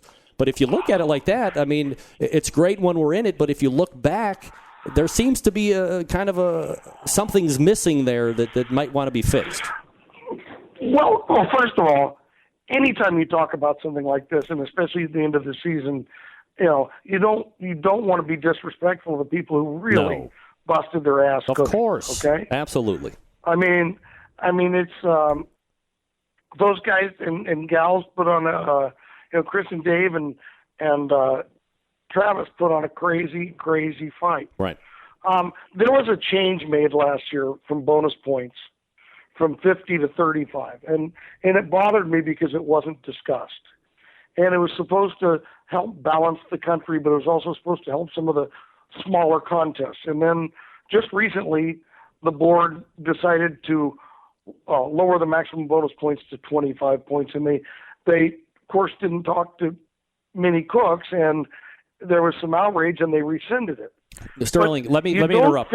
Let me interrupt just for a second. No, wait. Let me finish. Okay. I was just going to say, for the people that don't understand bonus points, from 50 to 35 and then from 35 to 25, what does that mean? And then go ahead. Okay, well, it means that, a 50-team contest was capable of getting 50 points, okay?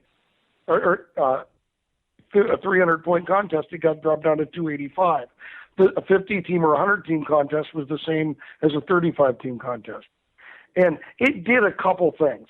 Number one is it made it so it was easier to be strategic in how you cooked. You didn't have to be forced head-to-head. That you found a 35-team contest. Now, I'm not saying they did it. I think it happened a couple times, though. And so I am saying it, actually. But the bigger problem is that if you're trying to help smaller contests, don't hurt bigger contests. Okay? Don't take, because a bigger contest, in my opinion, has usually the same number of teams that can win it as a 35-teamer. What they have is a dilution of judging, because in any given area, it's very hard to find 50 great judges or 100 great judges.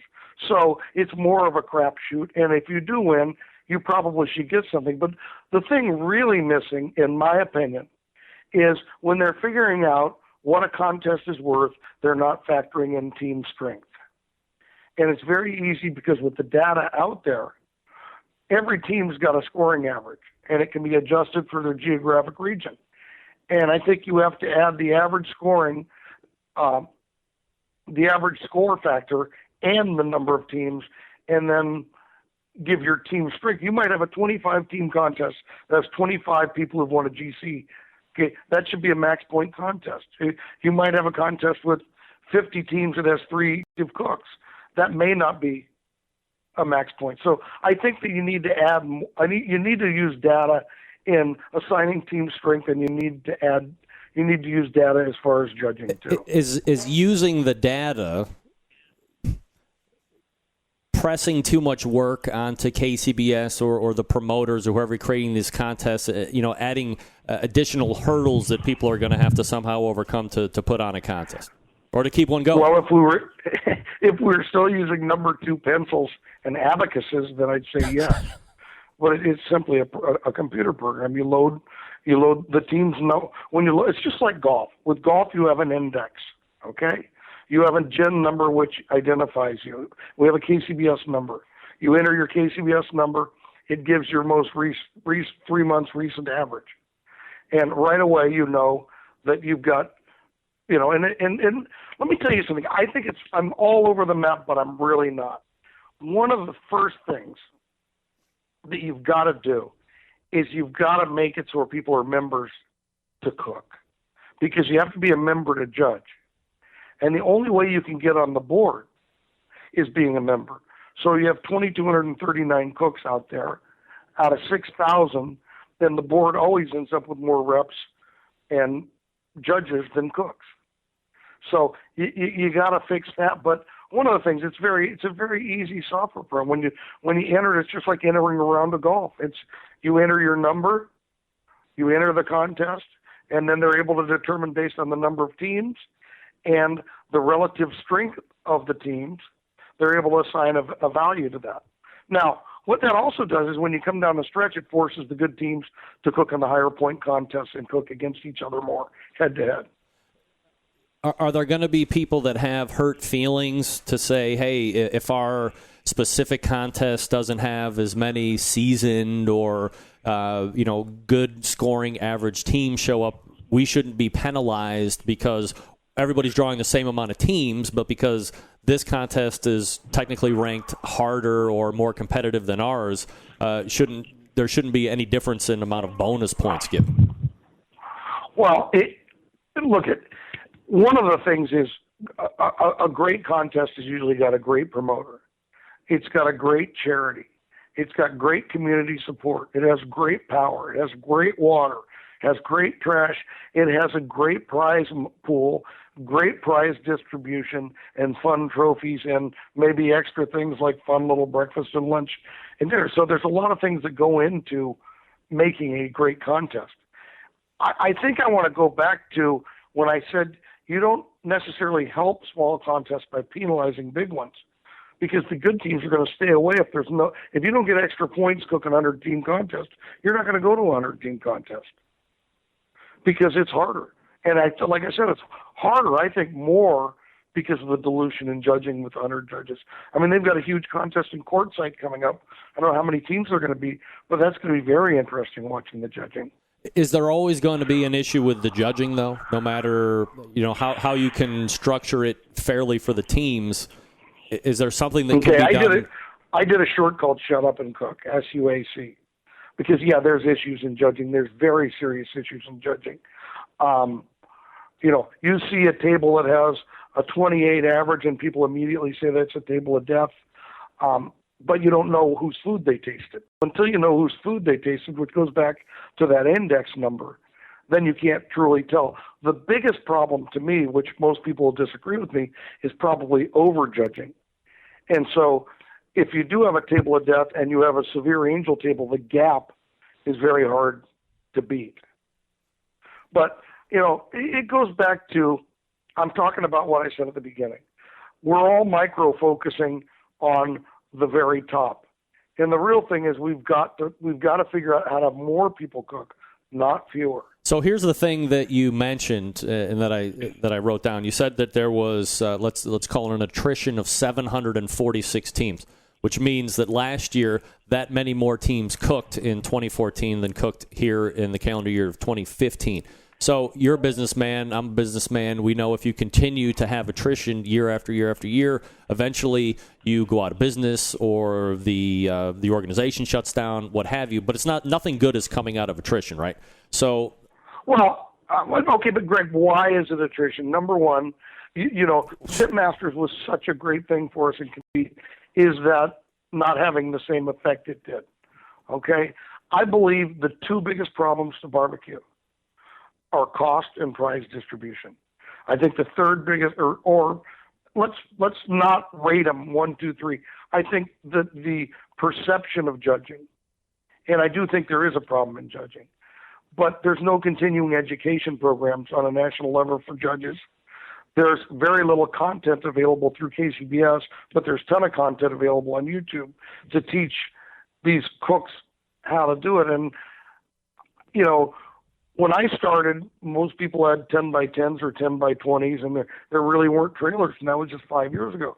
Now you get somebody that's going to cook with their brother-in-law or their frat boys or whatever, and they go and they're 10 by 10 surrounded by these giant RVs and trailers and Wagyu briskets and Duroc pork, and I think that's I think that we might be intimidating them a little bit, but I think we do need to be concerned about having more contests sanctioned this year and fewer cooks cooking overall. I think that really needs to be addressed. Can the judging issue be fixed? And throw YouTube and all this other stuff to the side just for a second and take this on its head.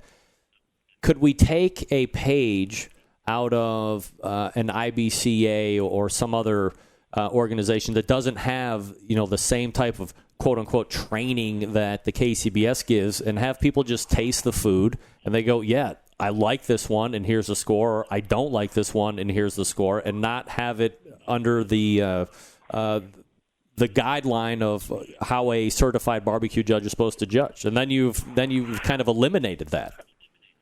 Hey, Greg, do me a favor. I'm not looking at the chat room because I can't stand the arrows, but how many customers am I losing being this open right now? Yeah, well, that's a whole other question I was going to ask you in about 3 or 4 questions from now. Okay. Well, ask it before I tackle judging, please. Look, if you go to BigPoppaSmokers.com, you see that you are a barbecue purveyor. It's a one-stop shop. It's grills. It's obviously all of your rubs, the sauce, but you carry a whole bunch of other stuff. You're in the business of barbecue on the retail end.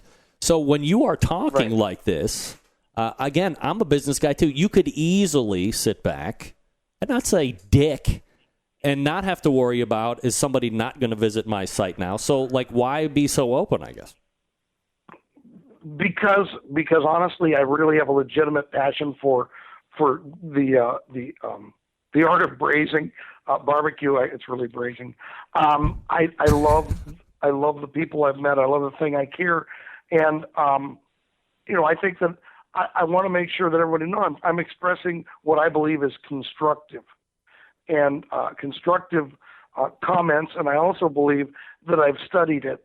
Much like the other businesses I run, I'm looking at the numbers, okay? The numbers are your tea leaves. The numbers don't lie. But it's like going to a concert, and the person up there gets political. Well, half the people are going to cheer, and half the people are going to burn your CD. So I think that everybody knows that the biggest problem in barbecue isn't fixing Team of the Year. I think most people, after they cook for a while, realize that it's really expensive. And I think that they're tired of coming in third sometimes and getting 4th, 6th and not cashing a check. I believe they're tired of thinking they did a very good job and getting a really different result from the tables. I think that barbecuers also aren't objective, which makes it hard. But, when we did the barbecue scores cooks test, I said this before in the air, we asked them the cooks survey, we asked them how many of them felt like how often they got the table of death, and they said 25%. Wow. We asked them how many times they thought they got the angel table. They said 2.5%. Right. So the perception is people feel like they're getting more punished than they're getting kissed. Okay, and I think you got to fix the perception. But there's a lot of different ways to fix judging, and I can't. There's no way you can talk about it in one thing, but I believe that if you track their performance versus the average, median average of the cooks they judge, I think you got a pretty good idea of who needs improvement one way or the other. All right, so you mentioned it a couple minutes ago, and then right at the open too, in regards to cost, and that's my thing, right? It's so expensive to do a do a competition. Why don't you compete, Greg? Yeah, you love barbecue. Exactly. So, but that's it, right? And I've said it time and time again on the show, because now it's specialty teams, and I could make the argument that attrition has happened at the hand of the competitors themselves, because you're buying all of this specialty stuff, or perhaps that, the sanctioning bodies, whoever they are, have never stepped in at some point to kind of bring some of these or back some of these items down. The auto temp devices, the pellet cookers, things of this nature, taking fire management portion out of the equation. And in the beginning, it was like, as you had said before, and we've talked off air a bunch of times, in the beginning it was who can make bad meat the best. But I don't think anyone is going to say that a Snake River Farms brisket or a Strew Branch brisket or, somebody's specialty pork, you're not even starting off with bad meat anymore. It's all gourmet. Same with pork, same with ribs, to a lesser extent, probably chicken too. So the competitor has kind of dealt themselves a blow with what they're using to be competitive. Yeah, but okay, and I agree with that, and that's why at the King of the Smoker, they have to manage their fire. They get one side that they're easy up. They get tables with no different. It's so punitively harsh as far as trying to make it the same for everybody. Okay, and you're really taking 24 of the current greatest, all-time greatest, and legends, and you're putting them in a position where they really got to cook, and they really got, you really are putting some of them in a position of embarrassing themselves. But I think they all relish that. I don't think there's any one of those cooks that wishes they had their trailer. I think they want to prove that they can do that. But still, at King of the Smokers, we're so happy to have Compart pork, and we're happy to have Snake River Farms, so they're going to cook really good meat. But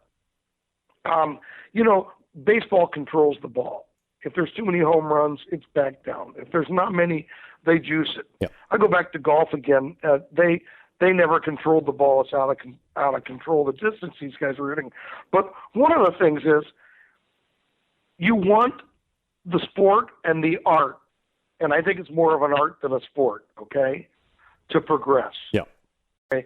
So it's like, I mean, do you want nothing to change from 1982 or whatever? So I think there's a fine line there between, the cooks are better. Listen, you look at the boxes, okay, and the boxes I turned in to win the Royal, I couldn't turn in today. And that's just from 2012. Yeah. I mean, the detail in the boxes, I think everybody will say that, is crazy, crazy different today than it was.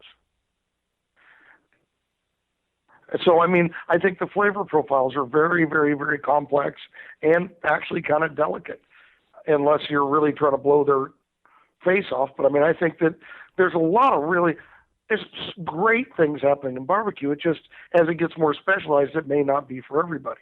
So that might be a return to the backyard. I think it might be a return to the family. I mean, my guinea pig is $450, meat's provided. 60% of the teams over the last 2 years have cashed a check. 26% have broken even. It works out to about a $200 contest if you do a fairly good job. Some people make $1,600 by winning it. So I redistribute the money. I provide the meat. It's a level playing field. Okay? But I also have kids queue and dessert because I think that you've got to keep the family there. I think it's really critical, and actually the kids queue is the most fun for me anyway to watch. I mean, I know all the kids that cook, and I've really given the awards out to those guys. It's almost my favorite. But if you come back to the deal of what should we be looking at, I think we should look at the other end of the funnel. And I think we ought to look at ways of addressing costs, and most certainly should redistribute prize money a little bit deeper into the counts, okay? And because people like getting a check too. Even if you get a $50 check, it's nice. But, it's interesting to ask teams how much it costs them to cook. Some of them tell me $1,000. Some of them tell me $600, and I don't believe them. And I said, don't tell me what you tell your wife it costs. Okay? But they're not amortizing their trailer, their RV, their cooker, and their knives or anything. I mean, they're using it. I mean, but their real cost of competing is at least $800 to $1,200. So I think that's a problem. Absolutely. Sterling Ball joining me here on the show, the pitmaster of Big Poppa Smokers, BigPoppaSmokers.com, the website. Sterling, can I hold you over for another segment here? Sure. All right. Stand by. We'll be back with Sterling Ball here. I'm going to tell you quickly about somebody that I just bashed. Sterling and I are of like mind tonight. The BBQ Guru, that's right, the makers of and creators of automatic pit temperature control technology. Why are you going to buy from anybody else? I don't know. They created this technology, so stand by and buy here. If you're not familiar with how these little beauties work, I'm not going to get into the minute detail, but imagine a product that allows you to set your pit temperature, and once it's set, keeps it running right at that temperature all the way through the cook. Sound too good to be true? It's not. It's real life. You can take advantage of this technology right today because maybe you're a busy working pro like me, or perhaps you're constantly on the run with kids, you're doing errands. Quite frankly, you just don't have the time to sit around and tend those pit temperatures. I get it. The Guru allows you to throw on a pork butt, a brisket, a couple slabs of ribs, or all of those things, and you're off to do whatever it is you need to get done. And that Guru maintains that pit temperature you set it at. There's currently 4 different models to choose from. 2 of the most popular ones on either end of the spectrum. CyberQ Wi-Fi, taking advantage of all the technology available today. You hook it up with your smart device, whatever that is, and you can monitor the temperature of the pit. You can monitor internal temperatures of meat. If you're cooking too fast, you can ramp the temp down. If you're cooking too slow, you can ramp the temp up. There you go. On the other end, it's the Party Q, $149 for most cookers, $10 extra for the ceramics. It's a one self-contained unit, runs on AA batteries. You can go from cooker to cooker to cooker. It's great. Onyx Oven, of course, has been winning on the competition circuit for years. It accommodates all of the BBQ Guru temperature control technology devices. do yourself a favor. Head on over to thebbqguru.com. Check out their products if you have any questions. Don't guess. Call them. 800-288-GURU. They will make sure you're outfitted with exactly what you need to get you up and running right out of the box. 800-288-GURU. Or the website, thebbqguru.com. The Barbecue Guru continues to be a breakthrough in barbecue. We are back with Sterling Ball in 5 seconds. Stick around. We'll be right back.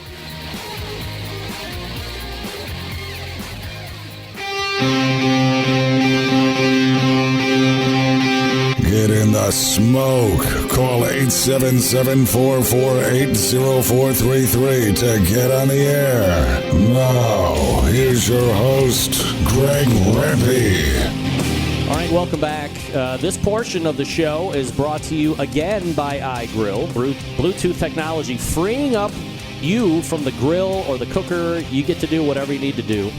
Looking for a great holiday gift? This is it, the iGrill. I bought my dad one a few months back. He loves this thing. Always texting me and shooting me pictures of it in action, so forth. The iGrill 2 can be found at iDevicesinc.com for $100. You can use the promo code CENTRAL when you check out. You can also buy it at Lowe's nationwide. And we're giving away 2 more in successive weeks here on this show. Wow. It's the month of giveaways here on the show. Oof. Meanwhile, we reconnect with Sterling Ball. Sterling, we were talking about competition and cost and all that stuff. And you made a great point right at the end there, and I don't want to gloss over it, is the fact that, the cost of competing also has to take into account, trailers and bowls and rubs and injections and knives and all this stuff. So, these are hard amounts of money that need to be mortgaged or loaned or fronted or whatever it is when you're figuring out what your overall cost of competing is year after year, correct? Yeah. I mean, you got to buy the stuff. And, you look, here's the deal. It would be great if the cost of competing, if the prize pools were going up faster than the cost of competing, or at least even. Nope. Okay, we cooked a contest in Indio that had 34 teams who were desperate to cook. It was a great contest, except for I feel like the teams pretty much underwrote the event because one person won $1,100, Darren Ward, okay, for GC, because it was 34 teams and $5,000. Well, Darren came from Iowa, okay, to cook it. I mean, it's in my hometown, and I came in, I think, 4th, and I lost a lot of money. But, I mean, you got to figure out ways of getting the prize pool up, too. Because I don't think you can change the accelerated cost of competing unless there's a new series.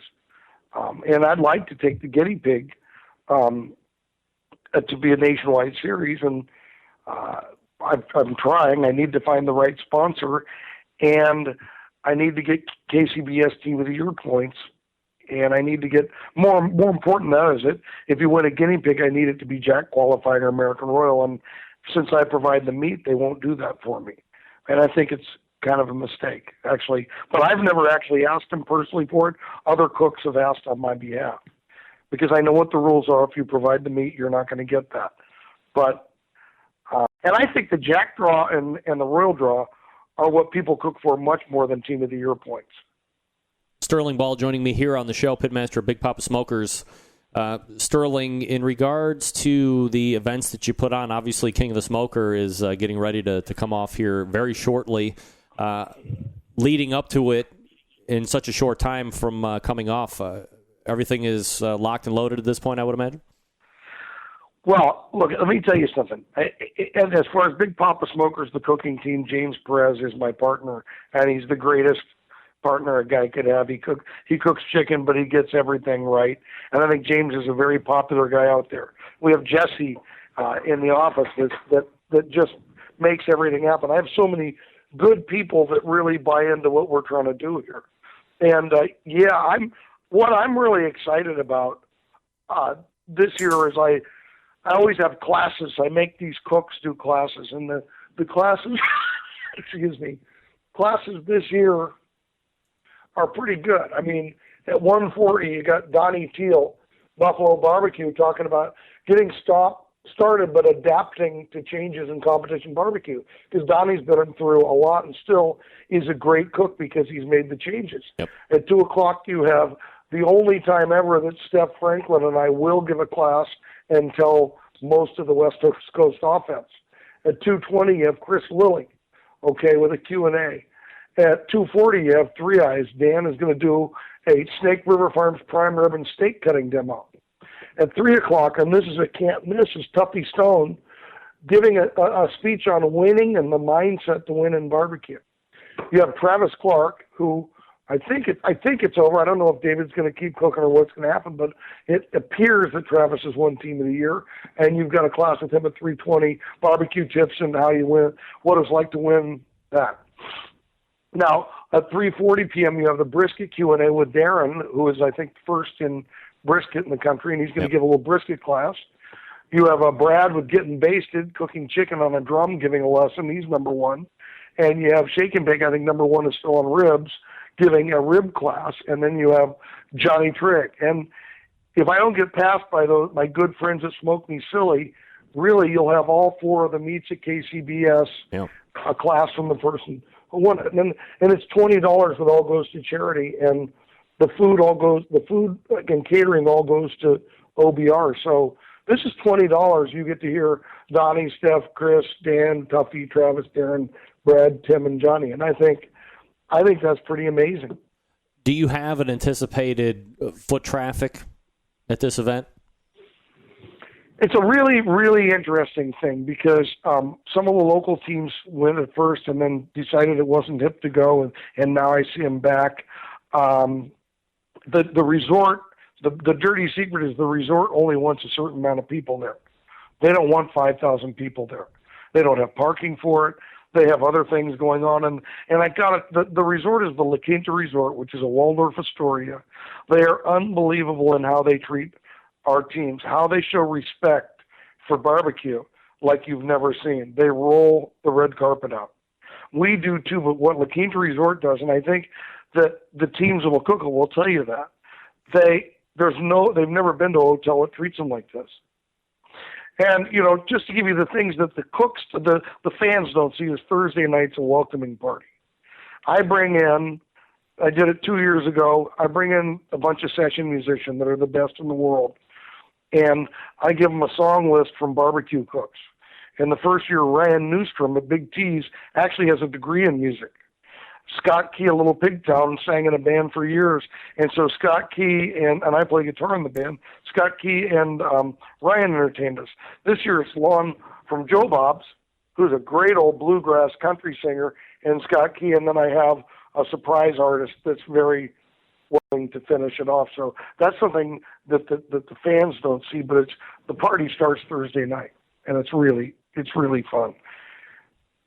Do you have, as far as the teams are concerned, are you feeling overly confident about picking a team that might win it this year? Going out and there's no way. No way? I would do that. Never? Never. Why? It's just not good karma. It's not. Look at every single team here could come in first, and they actually could come in bottom. I mean, you just never know what happens. Right. And, I got to talk about Kelly and Kathleen, our reps out here, K&K. I believe are the best reps in barbecue. They balance the table so beautifully.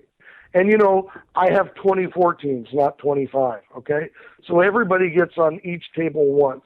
And the spread each year is so amazingly close between the this year I've only had one real complaint about how I picked the teams, and that was from a state, a guy who'd cooked 3 times who said that they really should have more people. And I looked at their state, and the highest ranking person from their state was 36th in KCBS, and he was actually not upset with me, but a little snarky and saying, at some point you got to stop overlooking this.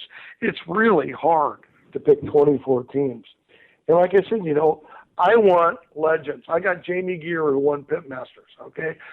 Jamie wins in IBCA. I got Ronnie and Michelle Wade, who are just machines down there in Texas. I think they came in second or third last year at King of the Smokers. But, I'm trying to pick. I'm not trying to do a bad job of picking. And it's funny how much abuse I've gotten over the years. And you know what? At the end, it's sort of, I'm trying to balance personalities. I'm trying to balance health, and I'm trying to cover the country. Trying to get people there that other people that aren't competing want to come and see. Right, exactly. I mean, you want personality. If we're talking about, trying to get on television and all this other stuff, in the end, if it's an invitational and you want people to be coming in and you're showcasing these cooks, you want cooks that you feel comfortable with, that have personality. They're going to be dynamic and ebullient, be able to kind of come off in a way that you feel the general public is going to be able to take something back out of when they leave, right? Yeah, there was one cook that was really upset about it, but he's got a reputation of passing out and tossing his cookies the night before, and passing out on the hay bale, and that may be a great cook, but that doesn't work at King of the Smokers. Name this person right now. Go ahead, Sterling. Here we go. I didn't fall and hit my head. Okay. Now, I know you're basically baiting me into picking somebody to win, so I will do it because I'm allowed to do it. It's my show. I have surveilled the teams. And you already told me, I think. Yes, but I think we did it. I just told you who I thought was going to win off air, but I haven't gone out on show so people can go back at a later date and call me an idiot when I don't win, but that's fine. Because I just have a feeling, and he has been so on for so many years and has won all of the major competitions, all of them, even in different sanctioning bodies. I can't make a better argument against Tuffy Stone of Cool Smoke winning King of the Smoker. I mean, I just can't. I'm a betting guy. I'm a thoroughbred racing guy. I understand all the other teams that are going to be there and how they're doing and all this stuff. I don't care. Greg, you're a racehorse. You're a racehorse yourself. High strung, absolutely. You certainly wouldn't go broke on Tuffy. I mean, but how do you not? I mean, you got Donnie, you got Dan. I mean, you got somebody past you. You got Darren. You got Spitfire. You have Chris you Lilly. Got American Dream. Yes, I understand. Chris Lilly. Listen, I'll tell you what. I think that everybody thought Chris Lilly wasn't going to win it the first year. They thought about KCBS and Chris Lilly, dominated. Look, if there's the level of cooks here is just incredible. It's huge. Look, let me tell you one thing that actually came to my mind. One of the great things are the people at Gateway Drum Smokers, and the fact that the drums, I think, make cooking much more affordable. And I'm not just saying it because I sell a drum kit and also sell Gateway on WW. Never mind. But no, I mean, the drum teams there. I mean, Girls Gone Wild Iowa is switched to drums. Yep. And almost everybody's cooking at least one thing, chicken. You've got the shake and bake. I think you've got getting basted. Pigskin is switched to drums along with their Old Hickory. So the little Pigtown, and Darren uses drums. So Travis has got some drums. I don't know if he's going to use them, but really the drum brings down the cost of cooking too. But so it's an interesting thing. We got drum because we always have more Jambo cookers than anything. Of course. Okay. 5, 6. I'm not counting. I mean, it's pretty much got to be everybody except the guys that are, full can. There's 10 out of 24 teams for Jambo, and we all set them up on a row. There's Jambo row, so 10 Jambos. Also with Johnny Trigg, and Johnny Trigg's always invited. And I dearly love Johnny Trigg, and I think he's an amazing ambassador for barbecue. And Johnny could pull it out, but you have the two people at this contest. The only two people who've ever won the Jack twice are Tuffy and Johnny, and they're at this contest. Yeah, well, and I'm gonna have them pose for a picture. I want a picture of that. If I have to choose between the two, I'm picking Tuffy every day and twice on Sunday. But again, we're going off of recent performance. It's just so hard after all of the teams that you've mentioned. It's just that something tells me it's a fool's bet to go any other way. So I'm taking Tuffy over the field. Absolutely. What are they saying on the chat board? Nobody's stepping out on a limb. That's just the thing here, right? Right, Sterling, is a few of us actually want to go out and be on audio that will be archived forever and ever to either find us to be smart before it happened or foolish beyond our years after the fact. But nevertheless. Hey, well, look at Darren and Sherry. They're third in KCBS, and they only cooked 28 times. I know. I 2 should years be ago, picking them. He cooked 42. Right. 2 years ago, he cooked 39 last year. He's sitting with me. He goes, I think I've had an off year. I said, you're a jackass. You cooked, this is your 28th cook and you're third overall, and you're leading brisket. I think you've had a great year. Yeah, he's won the Jack. He's, I mean, come on, give me a break. I mean, I should be picking him too, but I'm just telling you what my mind feels like. And hey, look at, I can keep talking about all of them because of course. It's a very complicated thing picking them, and I have a secret staff of advisors, and I really can't disclose that Darren and Steph are those two with me. But every one. Look at Tim Full Belly Deli up in Wisconsin. I know. He's been killing it. Spitfire has been great. I'm great. Them Smokeaholics. These guys are great. Brad at Getting Basted. That guy can flat out cook. Look, I'm super excited for this. And then right after that, we got to put on our. I've got to do the NAMM show, which is the music show, introducing about 8 new guitars and basses, and then it's straight into the guinea pig.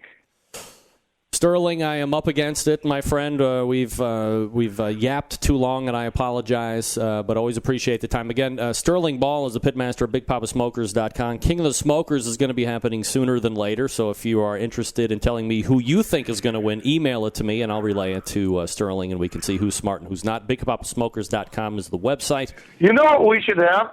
What? Hold on. Let's have a contest.